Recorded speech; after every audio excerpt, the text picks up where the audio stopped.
What's up, YouTube family? Welcome back, guys. AROD Locks here. I'm going to be going over Thanksgiving Day football. We have 3 games. This is the early window, the Bears-Lions. This is the first game I'm going to be doing. I'm going to make a different video for each of the 3 Thanksgiving games. But Chicago Bears, Detroit Lions, the early window. We're doing this one first. Real quick, it's Monday night, November 25th. Let's recap Monday Night Football. We hit the VIP pick. We had Ravens money line. We actually parlayed that with a teaser on the under, but we took an alt under at 53.5 points. It just looked better based on the way the lines were moving and how it opened to how it closed. I took 53.5 instead of what it closed at. In the total, if you guys watched that game, it ended up at 53 points. So we barely won that pick, or that slip, that parlay there, but a win is a win, and we got the dub there. And then in the player prop side of things, we had J.K. Dobbins longest rush. That one hit the over. We had Zay Flowers on his receptions. That one also hit the over. However, Derrick Henry, I'm going to take this one on the chin for you, because the referees, when they called that penalty and took your touchdown back, they knew that some random dude that wears a white hat was betting on you to score an anytime touchdown. So that's why they threw that penalty to take that away from you. So my bad. No, in all seriousness, guys, Derrick Henry has scored in every single football game this year. So you got to go back to that well until you lose, and we lost. And you know what? Fuck it. Next week, I might go back to that same well. Just Derrick Henry scores in every damn game he played this year. So it's the easiest pick to take and be confident about in the entire NFL this year. Actually, one of the picks I'm going to give you later in this video is also one that I'm extremely confident in based on trends throughout this football season. Let's get right into this, guys. Like I said, this is Thanksgiving morning, Thursday, November 28th, 10:30 a.m. That's Mountain Time, so it's going to be 12:30, just after noon on the East Coast there. Figure out your time zone from there. This is at Ford Field, indoors. We're not going to have any weather issues for this game here. You guys know, if you don't know, you've been living under a rock, but you know the Lions play every single Thanksgiving. The Cowboys play every single Thanksgiving. And then the late game is actually going to be Dolphins-Packers. That's going to be a good one there. Dolphins are starting to find their groove a little bit, and the Packers are one of the best teams in the NFC. This NFC North, guys, it's stout. They are good. But let's get right into the spread. Money line over under. Talk about how it's moving. Talk about where the money's at. Opened up at Bears plus 4.5. Now we're looking at Bears plus 10.5. Obviously, on the flip side, you got Detroit minus 4.5. What it opened at, and sitting at minus 10.5 as it stands right now. Minus 10 odds either way on this one. So if you take the Bears, you get minus 110 odds. You take the Lions, same odds there. Looking at what the public is thinking, 74% of public bets are on the Lions. 75% of that public money is on the Lions. So pretty heavily weighted towards the Lions on the spread with where the public is at right now. Let's talk about the money line now. Opened up Bears plus 175. Opened up with Detroit minus 210. It's getting bigger in Detroit's favor. Minus 595 now for Detroit. Plus 432 for the Bears to win this one straight up. Bears have been bad this year. Real bad. A lot of that's on the offensive line. They opened up the season with a decent offensive line from what people thought it was going to be. Turns out that wasn't the case. Plus some injuries here and there. Caleb Williams is getting pressured. However, it is not all the offensive line's fault. If you actually watch the tape, Caleb Williams has not been good this year. I don't know if he's too worried about painting his nails or putting on a dress or me. All Caleb Williams is all he thinks about in his head. Seems that way, at least. I don't know what's going on with them, but Caleb Williams is at fault for a lot of this stuff. Do not let him off the hook there. It is not all on the offensive line. So they're sitting at 4-7. I don't think they found their guy. Caleb has to improve. That Roma Dunze looks legit, though. They did get a good receiver there. But with all those weapons, you'd think he'd be able to do something and produce something, even with a below-average offensive line. But nonetheless, they're 4-7. Lions are 10-1. Public bets, 93% of them are on the Lions. This is a little different, though. Only 7% of bets are on the Bears, but 40% of the money is on the Bears.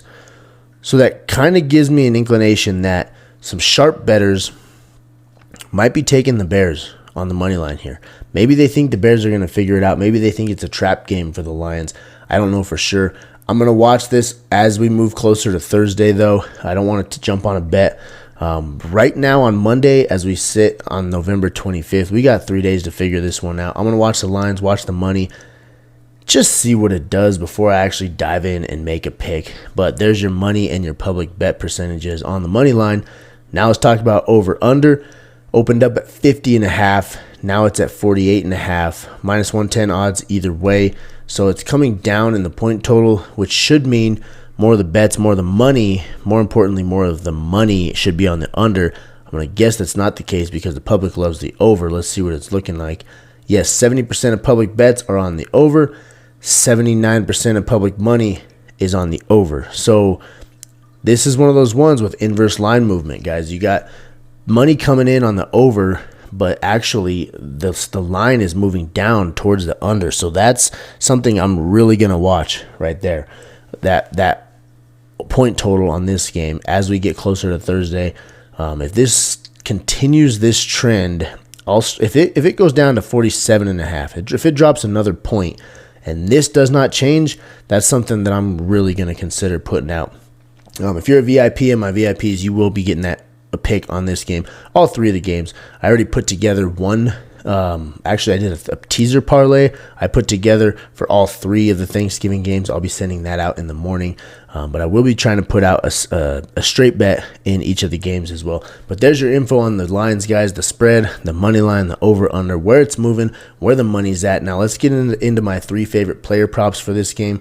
Starting out, you already heard me talk about Caleb Williams. We're taking him under 1.5 passing touchdowns. Looking at his graph here, guys, he has had a couple good games here, or I guess some decent games and one really good game. Threw for 4 touchdowns against Jacksonville. That's great. But threw for 2 touchdowns 3 separate times against Indy, against Carolina, and against Minnesota. If you guys have watched football or you know stats really this season, obviously you know Carolina is awful. Indianapolis Colts, secondary is not good. Minnesota Vikings, worst secondary in the league this year, giving up the most passing yards out of any team in the NFL. So the three of the 4 games that he has thrown for multiple touchdowns have been against poor competition. Now he's going up against who? The Detroit Lions. This tied for the best team in all of football with one of the best defenses. This right here, I'm circling it right here. This is the main reason I'm going against Caleb Williams here. The Lions are giving up the fewest passing touchdowns in the NFL, less than 1 a game. So you pair that with the fact that Caleb Williams has had 5 games where he hasn't thrown a single touchdown, and then 1 game where he only threw 1, so 6 games total this year where he's thrown for less than 2 touchdowns. I do think the Lions are going to get after him a little bit. Look at the pressures down here, guys. Quarterback hurries. The Lions are first in quarterback hurries. Quarterback hits, they're 8th, tied for 8th in quarterback hits. They pressure quarterbacks.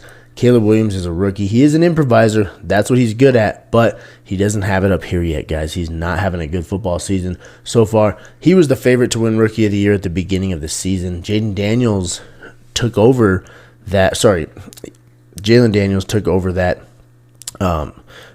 Again, I just messed it up even more. Jaden Daniels, I'm getting him confused with Kansas because I was just talking about Kansas beating CU this last weekend.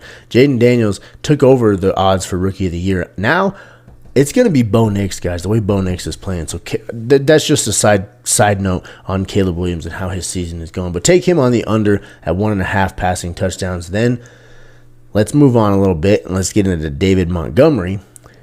Half a rushing touchdown, smash that over. This is one of those ones that I was talking about earlier with Derrick Henry, we just kind of had to take him to score an anytime touchdown because he's scored in every single game.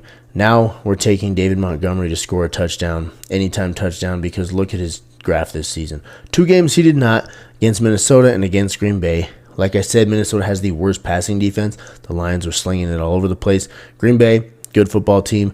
David Montgomery did not get in the end zone in that game. Then look at the rest of those games. At least 1 touchdown in all of them. 2 touchdowns and a couple different ones. Montgomery's the dude on the goal line. I'm going to guess he's going to score a touchdown this week.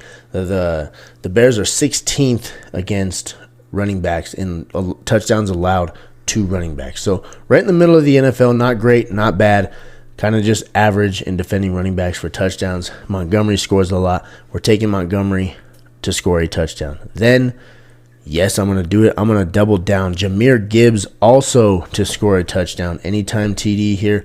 Again, Same stat, ranked 16th against defending running backs in the touchdown category at least. Jahmyr Gibbs' graph here.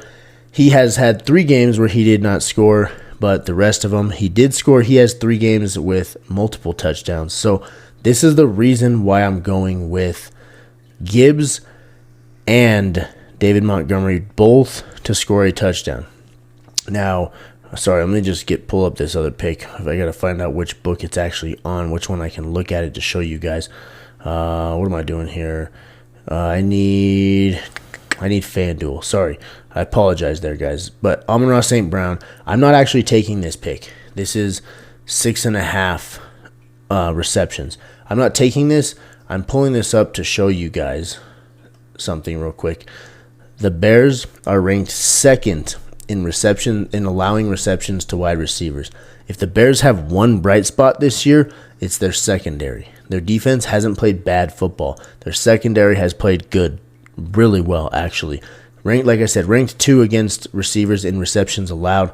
Because of this, the Lions are a good football team. They can adapt to what they're going against. I think the game plan is going to be run heavy, and it's going to be screen heavy. You're going to see a lot of handoffs to Gibbs and Montgomery. You're going to see a lot of Gibbs out of the backfield. The Bears do well in defending against receivers. So St. Brown, although he is one of the best in the league, I think this is a game where he's not going to be as involved in the game plan as most weeks he should be. That's why I'm going with Gibbs and Montgomery to both score a touchdown, just based on the numbers and the matchup itself. But there's your picks, guys. I'm doing these picks on Sleeper. If you guys don't have Sleeper yet, there's a promo code. It's been down here at the bottom of the screen for most of this video. Code AROD. That's going to get you up to $1,500 in a deposit match. This is a limited time offer from Sleeper. Most of the time they do a $100 deposit match. Right now, for some odd reason, they're doing a $1,500 deposit match. So if you're a big-time bettor, big-time depositor, now's a good time to do it. You can deposit $1,500 and they're going to match it. Therefore, you're going to have $3,000 to play with, $3,000, and half of it is absolutely free on Sleeper. So like I said, code AROD down there. And then on the sportsbook side of things, just to give you one more promo code to help you guys out, if you're in one of those states that doesn't have sportsbooks or most sportsbooks, and you want to start betting on regular main game lines, and all you have legal right now is DFS apps, check out REBET. It's legal in 47 different states. It's a perfect way for these people in these states that don't allow most sports books to get in and start sports betting on regular main game lines, against the spread, money lines, things like that. Same thing, code AROD gets you up to a $100 deposit match. That's all I got for you guys. If you like what I'm putting out here, if you like my style, you want to see the other Thursday Thanksgiving games, hit that subscribe button right there. I will be putting those out shortly. Right now, it's super late on Monday. I might only get this one out tonight, but hopefully I'll be up early in the morning finishing those other 2 videos for you guys before I spend the rest of the day with my kids. Thank you all for watching. I will see you guys next time. Happy Thanksgiving week. Hopefully you guys have the week off like I do. And let's win some money this week, guys. Let's win on the spread. Let's win in the player props. Let's just win overall. I want to keep it rolling, stay hot. See y'all next time. Thank you.